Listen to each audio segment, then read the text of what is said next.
Okay, One Piece chapter 985 is out. I wasn't gonna make this a review, I was gonna wait, but I know you guys are expecting it, even though the translations were pretty shoddy this week.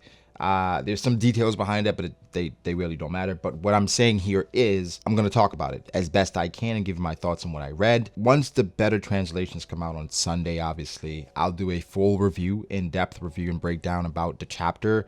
But I'm just going to give my thoughts here. If I get a better review later today, I can probably go more in depth on specific things even starting tomorrow. So 985, fantastic, amazing, based on what we got. So we're gonna get into it and we're gonna talk about it the best we can. Beautiful cover page. Absolutely love the cover page this week. Luffy, Kid, Law. It's a representation of their personalities, right? That's literally what it is. It's more to it that we can get into another time, but amazing cover page. But 985, let's focus. Let's focus. Chondro and the Scabbards. Now, Chondro so far, he has been one of the more competent people in Wano. He has done everything he's needed to do and done it to the best of his ability. Time and time again, he proves just how competent he is, and this time is no different. He knew they would come. He says he knows how persistent they are, so he's waiting for them, and I think this meeting was perfect. It's honestly a lot more sooner than I thought, with Chondro meeting the Scabbards on the opposite side as the traitor, and now Kiku being here. It's a bit sadistic that he drew people that resemble the Scabbards, but he drew them as headless, right, to show what was to come for them. So it's giving us a more in-depth look of his true nature,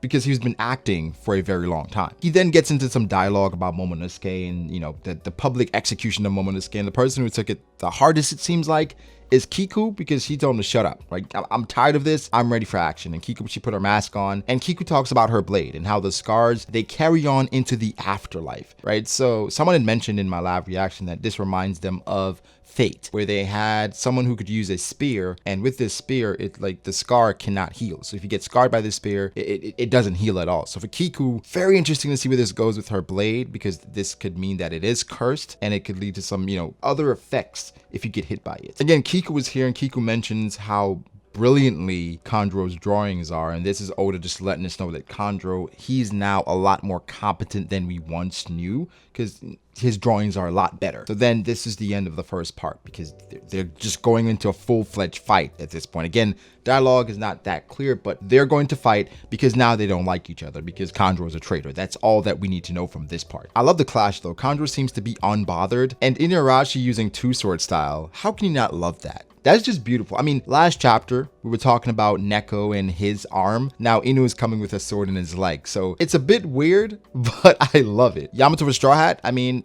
is it canon now, right? We talked about this recently in regards to Yamato joining the Straw Hat crew, how perfect it would be. And here it continues that sentiment. At this point, Yamato should probably join the Straw Hat crew because she fits and she's requesting to go out to sail with them. Now, the conversation between Yamato and Luffy, again, is not that clear, but I'm going to give you my thoughts based on what I could infer.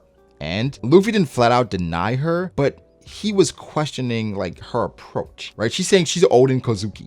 And Luffy's like, well, hold on a second. You're a girl. Well, he didn't say that. He didn't say that. He didn't say that. I can't get into the particulars of what Luffy said because it's a bit unclear. But essentially it led to Yamato giving us some details in regards to her entire story and her backstory, a bit more insight that we actually needed, right? She talked about the shackles. Those shackles are indeed placed there so that she cannot leave Wano, because she really wants to leave Wano. Again, another hint that she should become a Straw Hat. She said she wanted to go out to sea with Ace. She wanted to leave with him, which is interesting as hell. Since she was 8 years old, she's been forced to stay on the island since she was 8. So that's given us some more context in regards to how long she's been imprisoned. It's the same shackles that Luffy had on his neck, Yogoro had. If she leaves the island, they explode. Similar to what Big Mom had, right, with Sanji. And now you start to question the parent-child dynamic a little bit, because she even talks about how Kaito beat her up a lot when she was younger, which shows that Kaito's an abusive person, an abusive father. I wonder if Kaito's going to get the hate that Endeavor did in regards to My Hero Academia. It's a bit uncomfortable, like hearing her talk about that, as far as like her dad, the Yonko Kaito, someone that's as physically strong as that, beating her up. I think from Kaito's perspective,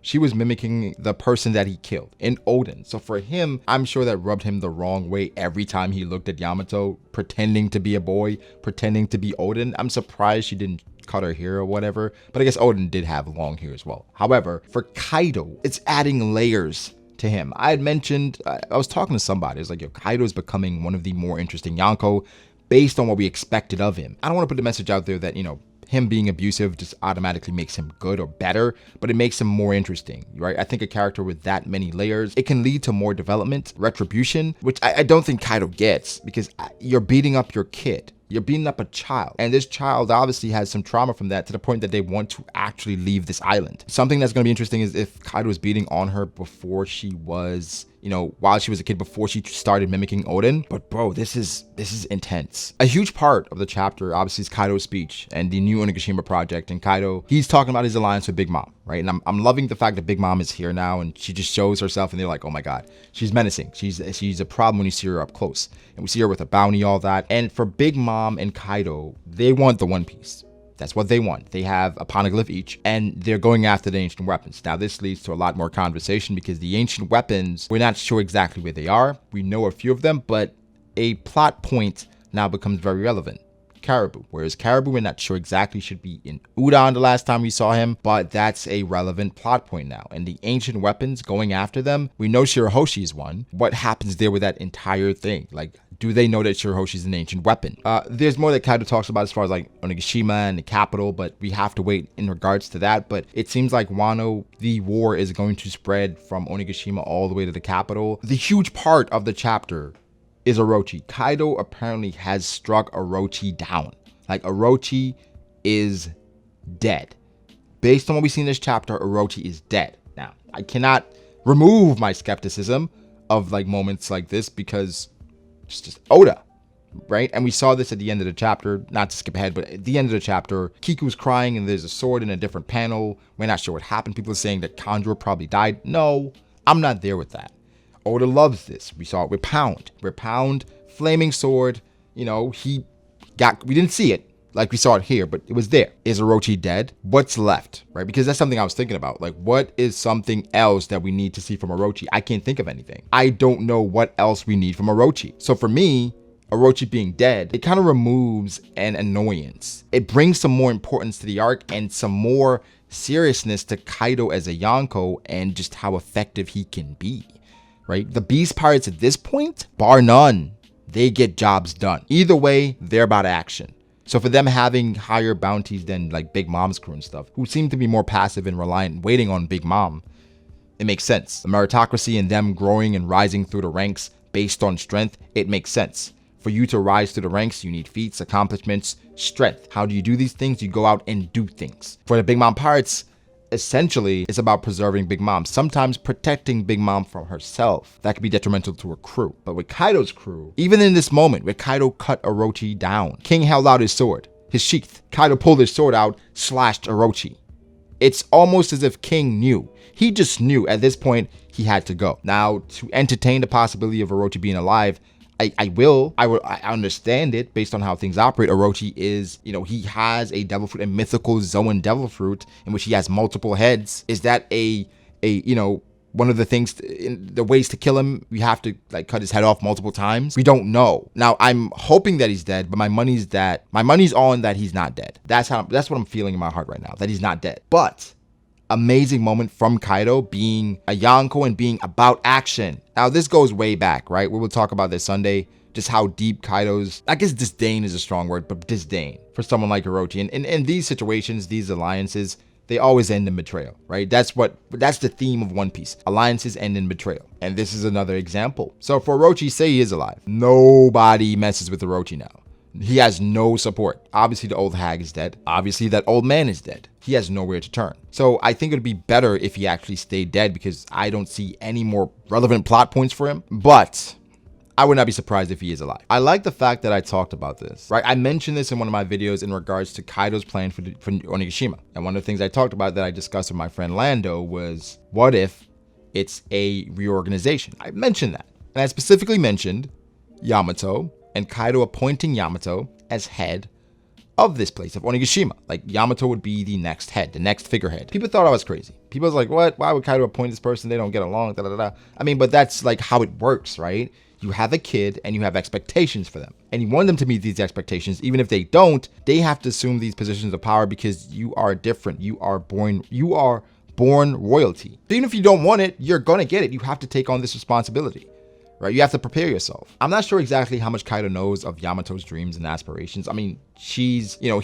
trying to be Odin. That's what he's trying to do. So it's insane. It's a lot going on. It's really a lot going on. I'm not sure what's next, but the way Onigashima or Wano is setting up, this is going to be an encapsulating war where every faction has to be involved because Kaito's goals and aspirations, they're huge. And if this goes beyond Wano, my boy, if this goes beyond Wano, the world is in trouble. The world is indeed. Two of the strongest people alive, they're allying and they're bringing their forces together. The world government, they know of Kaito and Big Mom meeting. The alliance? What's the reaction to that? What's the reaction to Big Mom and Kaito forming an alliance, going after ancient weapons, actively, from what we know, wanting the One Piece? Of course, Big Mom, she wanted it before. Kaito had some interest in it, but now they're actively going after it together. Obviously, this isn't going to work. It's not going to work, but they're going after it together. So the world government has to move. The revolutionaries, they have to move. What's next? What do you guys think? Give me your thoughts. Fantastic chapter. I don't have to give it a rating. You know what it is. You know what it is. Make sure to like the video, right?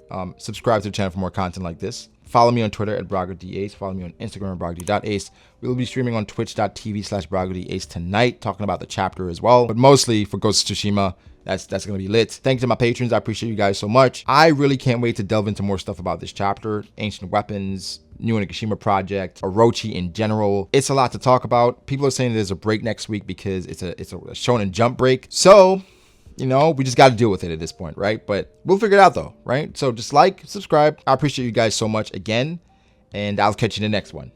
Peace.